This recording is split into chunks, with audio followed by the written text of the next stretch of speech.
A Ana Clara tá em um momento de confusão emocional e psicológica e ela vai até um bar e pede um whisky. Enquanto ela tá tomando o whisky dela, chega um homem mais velho e tenta seduzir ela. De cara, ela inventa uma mentira, porque ela sente essa necessidade de proteção e, mesmo sem olhar pro rosto do homem ou ter tipo de troca de palavras com ele, ela só inventa uma mentira e dá um fora nele. Só que momentos depois, ela é tomada por uma ideia de que aquele homem que veio falar com ela é o pai dela. Com a ideia de que esse homem seria o pai dela, ela vai até ele e eles começam a conversar. Só que ela não revela a intenção dela nessa conversa. Então o homem acha que ela tá querendo paquerar. E então ele começa a flertar com ela e elogiar ela. Inclusive, ele dá um apelido pra ela, Bela. E, enfim, ele convida ela até o apartamento dele para que eles possam passar a noite juntos, bebendo e dançando. Como a Ana já tá num estado de confusão muito grande, ela aceita e ela não vê os riscos que ela tá correndo por aceitar essa proposta. Inclusive, ela tá em um momento tão frágil que no meio do trajeto ela tem uma epifania. Fiquei transparente, transparente. Posso me ver porque estou transparente. Meus tecidos cor-de-rosa, minhas veias entrelaçadas, os órgãos organizados nos seus compartimentos. Estou inteira, em ordem lá por dentro. Como o homem de plástico da vitrina, tinha um homem no avesso, de pé na vitrine. Só ordem e luz. Tanta luz que preciso fechar o casaco para que ninguém veja isso. O coração de Jesus está no meu peito. O susto me atordoa, tanto que tropeço e grito. É ele, é ele. Lentamente se assusta e me agarra. Rodamos juntos. Que foi? Que é que deu em você? Que foi que você viu? A gente podia quebrar a perna, beleza? Se machucou? Se eu contar, a senhora acredita? Madre Alex, escuta. Ele está aqui, dependurado no meu peito, com a coroa de espinhos. Não rezo nem nada, e ele me escolheu. Está vendo? Justo em mim, ele veio ficar. Quero gritar isso, porque é uma puta glória. Ele ter me escolhido, mas só pra senhora eu conto. Tenho que ir séria e digna com meu coração resplandecente. Se ele me escolheu, é porque mereço. E ele viu tanta humilhação, tanto sofrimento. Lembro que sofri com todos aqueles sacanas que eu era criança e os sacanas nem podia me defender nem nada. Eu era criança.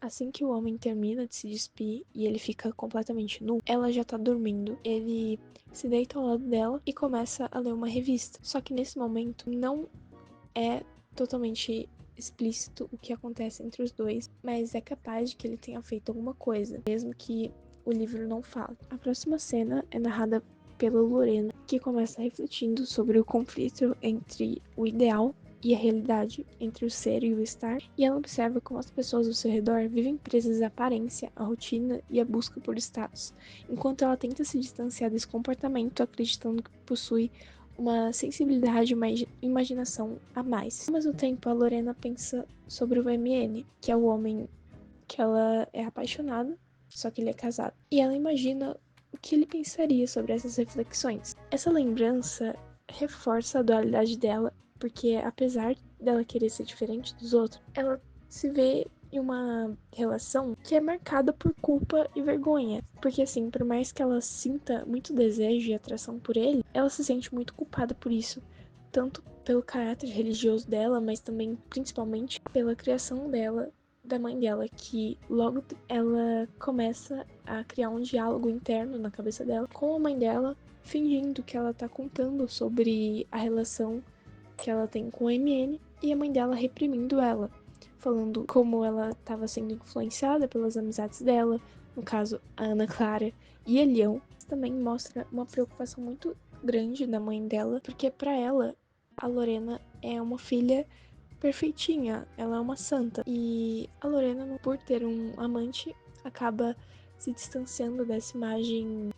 E mais uma vez, logo depois disso, ela começa a ter mais um devaneio e pensar sobre coisas que estão mais no passado ainda. A página 200 se inicia com a Lorena tendo uma conversa com a mãe, que fala sobre casamento e bens materiais. A mãe representa uma geração mais antiga e tradicional, que acredita que uma mulher só é completa quando se casa. Lorena, no entanto, vive um amor impossível com MN, um homem mais velho e casado, e se sente dividida entre a paixão e a culpa. Ela sabe que esse relacionamento não tem futuro, mas não consegue se libertar dele. Isso mostra o conflito entre o desejo e a razão, entre o amor ideal e a realidade. Mais tarde, Lorena recebe a visita de Guga, um rapaz mais jovem e livre, que faz parte de uma comunidade alternativa. Diferente da Lorena, que é toda certinha, a conversa entre os dois é cheia de contradição. Enquanto Guga fala em viver em profundidade e ser livre, a Lorena ela fala sobre o destino, o amor e sentimentos. Ela tenta cuidar dele, protegê-lo.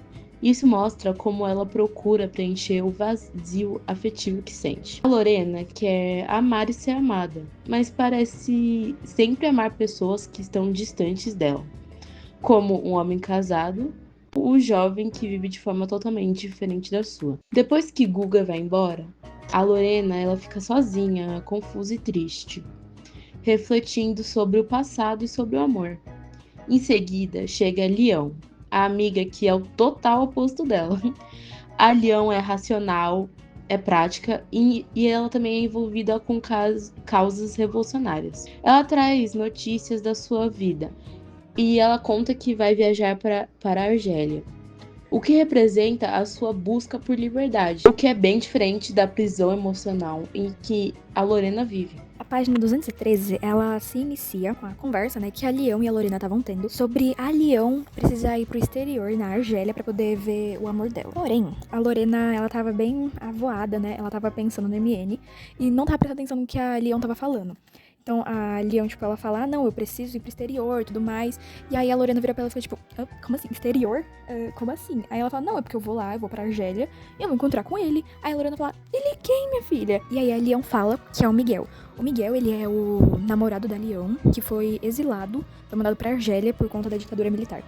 Já que ele e a Leão são protestantes, né? E ele acabou sendo pego. E aí, quando a Lorena se dá conta do que a Leão tava falando, ela se empolga toda. E aí ela começa a falar do irmão dela, o Remo, que o irmão dela mora em Catargo, na Tunísia. E aí, ela toda animada, né, vai buscar um mapa. E aí ela abre ali no tapete. A Lorena começa a falar que se ela estivesse no lugar da Leão, né? E se o Miguel fosse o MN, ela já teria ido correndo até lá, dado um jeito de entrar, de salvar ele. Ela teria atravessado os desertos descalça.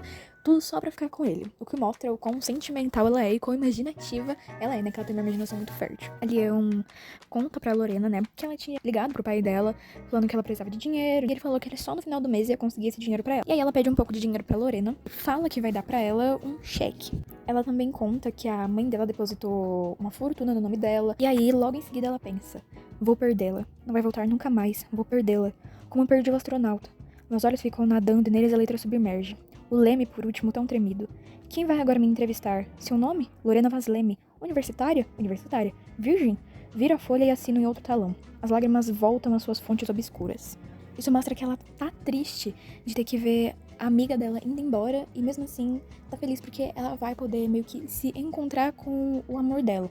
Mas ao mesmo tempo ela provavelmente não queria que ela fosse, porque ela sente que ela vai perder ela, que elas nunca mais vão se ver. E isso deixa ela muito abalada, muito triste nesse momento. Tanto que ela quase chora, né, que ela fala que as lágrimas dela voltam pra fonte obscura, então ela tava com o olho todo lacrimejado, então ela tava muito mal da amiga dela ir embora. E aí a Lorena, ela vira pra ela e fala assim: eu quero que tu leve uma cruz aí na tua corrente, senão eu vou rasgar isso aqui. Ela não fala que vai rasgar, né, mas ela tá quase rasgando.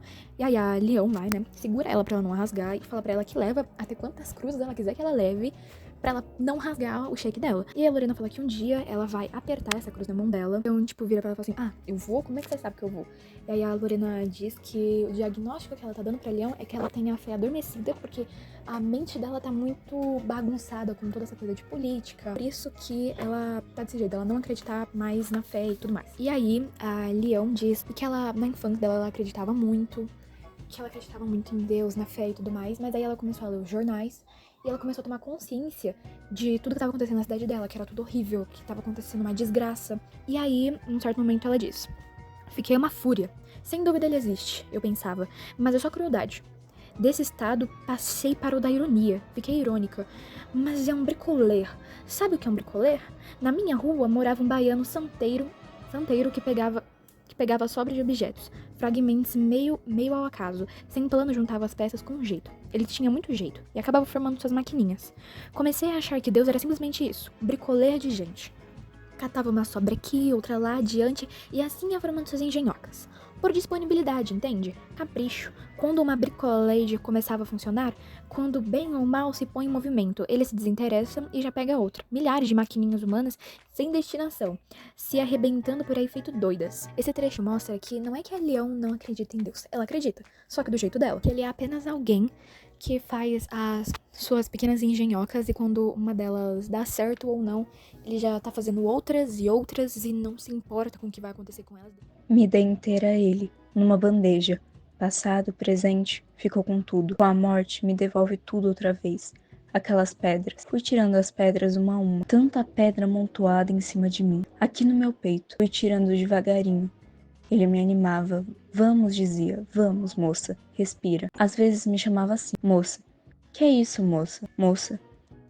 Repetiu tampando a boca que transbordou de lágrimas. Agora as pedras caíram aqui de novo, mais pesadas do que antes. Durante essa cena, a mãe de Lorena lamenta a morte do amigo, que mais do que doutor dela também era amigo. Ela fala como ela sente muito e como ela sente que todos esses anos foram perdidos, que ele partiu sem deixar nada pra ela. Nisso ela enfrenta a dor do luto e a gente vê mais sobre a personagem, sobre o que ela pensa da morte dela e da morte dele, é claro. Nós temos um diálogo entre ela e a Leão e ela fala como ela sente que a morte é uma traição, porque te pega despreparada. E ela fala sobre como ela não gostaria que ninguém visse ela num caixão, morta e velha, e como ela tem esse problema com a velhice realmente. Ela não quer envelhecer, e isso mostra toda a pressão que a sociedade coloca em cima dela como mulher. Ao decorrer desse diálogo, ela também fala como ela ama a filha dela e como a filha dela é pura e quer que a filha dela continue vivendo com ela. E ela também fala sobre como ela não gosta da índole da Ana Clara, porque ela parece ser uma mulher muito vulgar. Agora, vamos para a questão de vestibular. Ela é uma questão objetiva. Leia o trecho a seguir. Faço filosofia. Ser ou estar? Não. Não é ser ou não ser. Essa já existe. Não confundir com a minha que acabei de inventar agora. Originalíssima. Se sou, não estou, porque para que eu seja, é preciso que eu não esteja. No contexto do romance As Meninas, de Lígia Fagundes Telles, o trecho expressa a ironia da narradora diante das questões filosóficas tradicionais que ela considera ultrapassadas e sem relevância prática. B. A crítica à superficialidade das relações sociais e a necessidade de afirmar uma identidade em meio às exigências do mundo urbano e competitivo. C. O desprezo da narradora pelas emoções e pelo amor, que considera incompatíveis com o pensamento racional e filosófico. D. A aceitação tranquila da narradora em relação à condição existencial, marcada pela harmonia entre a essência e a aparência. E. A defesa de uma visão religiosa da vida, na qual o ser verdadeiro só se alcança pela negação do mundo material. A partir disso, justifica sua escolha. A escolha correta seria a letra B, e a justificativa é: Lígia Fagundes Telles expressa nesse trecho a fragmentação da identidade e o conflito entre ser, essência, e estar, aparência social. A narradora reflete sobre a dificuldade de manter a própria autenticidade em meio às pressões da vida moderna e competitiva, um tema recorrente em As Meninas, especialmente na caracterização das jovens que vivem entre o ideal e a realidade.